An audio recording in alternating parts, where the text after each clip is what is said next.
5 reasons you suck at sharpening knives.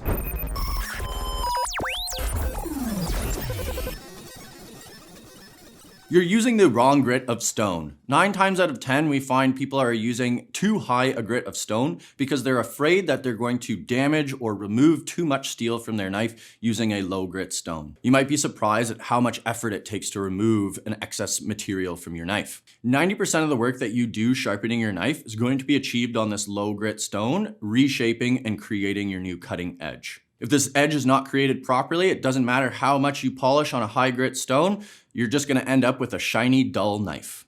Your stone is not flat. You could be a robot maintaining a perfectly consistent angle, but if you're not sharpening on a flat plane, it doesn't matter how perfectly consistent you're being, the pitch of the plane will not allow you to maintain a consistent angle. You might be surprised at how often you need to flatten your stone. We at Sharp will flatten our stones multiple times when sharpening just one knife. It's much easier to maintain a flat stone than it is to fix a dished out one. 20 minutes of flattening is no fun. You're not using the entirety of your stone. If not keeping your stone flat affects the effectiveness of your sharpening, then not using the entirety of your stone affects your efficiency when sharpening. Make the stone do the work for you, don't do the work for the stone. Using the entirety of your stone will also help with our earlier point about keeping your stone flat.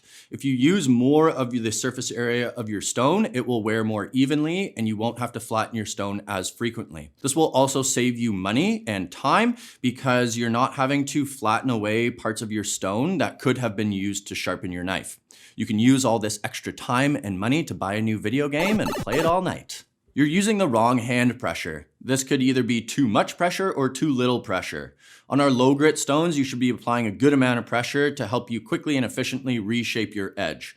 When you're on your higher grit stones, you should be lightening up on your hand pressure, and this will help you not roll over the edge in the later stages of sharpening. You're just going through the motions and you're not feeling for what's happening with your knife.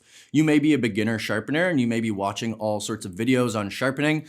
Some videos will tell you that you need to count every stroke that you put in, and rather than focusing on the formation of the burr and how it feels, if it's consistent from tip to heel, if it's actually formed, you're worrying about how many strokes you're putting in. The amount of strokes you put in does not matter. All that really matters is how your burr feels. So don't go through the motions. Make sure you understand what's happening while you're sharpening. Last but not least, you have a lack of experience. All of the previous points that we made could largely be remedied just through a lot of practice. You need to sharpen a lot of knives and make some mistakes before you really understand what's happening when you're sharpening. Especially when working with handmade knives, you may encounter issues on the knife you are presently sharpening that you have not encountered with a knife you previously sharpened.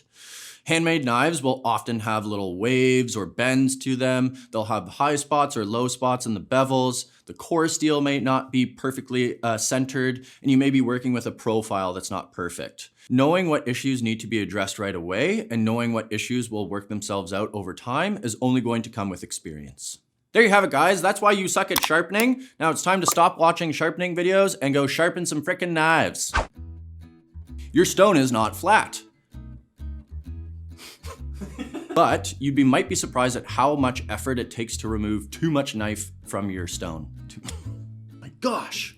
Because I suck at making videos.